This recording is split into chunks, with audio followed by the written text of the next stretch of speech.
અમરેલીના ખંભાગીરના ગ્રામ્ય વિસ્તારોમાં આજે પણ વરસાદ. પચપસિયા, ત્રાકુડા, ભૂંડણી, મોટા બારમણમાં વરસાદ વરસી રહ્યો છે. જાફરાબાદના દરિયા કિનારાના દુધાળા સહિતના વિસ્તારોમાં પણ વરસાદ વરસી રહ્યો છે.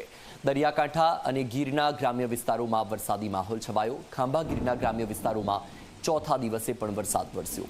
તો આ દ્રશ્યો તમે જોઈ રહ્યા છો અમરેલીના છે. અમરેલીના ખંભાગીર વિસ્તારોમાં ચોથા દિવસે પણ વરસાદી માહોલ યથાવત.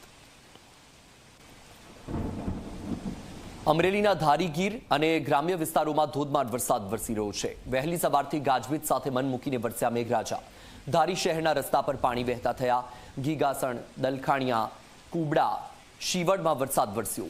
બોરડી, ગોવિંદપુર, સુખપુર, કાગસામાં પણ વરસાદ.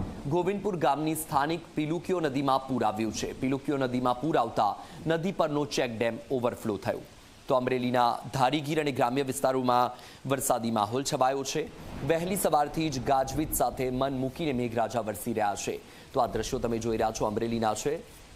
વધુ માહિતી મેળવીએ સંવાદદાતા કેતન પાસેથી. કેતન, અમરેલીના ધારીગીર અને ગ્રામ્ય વિસ્તારોમાં વરસાદી માહોલ છવાયો છે. અત્યારે કેવો માહોલ, શું પરિસ્થિતિ? બિલકુલ વત્સલ, જે રીતે વરસાદની આગાહી આપવામાં આવી છે તેને લઈને ખાસ કરીને ખંભાગીર પંથકના જે આસપાસના જે ગ્રામ્ય વિસ્તારો છે, ખાસ કરીને પચપચિયા, ત્રાકુડા, ભૂંડણી, મોટા બારમણ સહિતના ગ્રામ્ય વિસ્તારોમાં ધોધમાર વરસાદ વરસ્યો છે.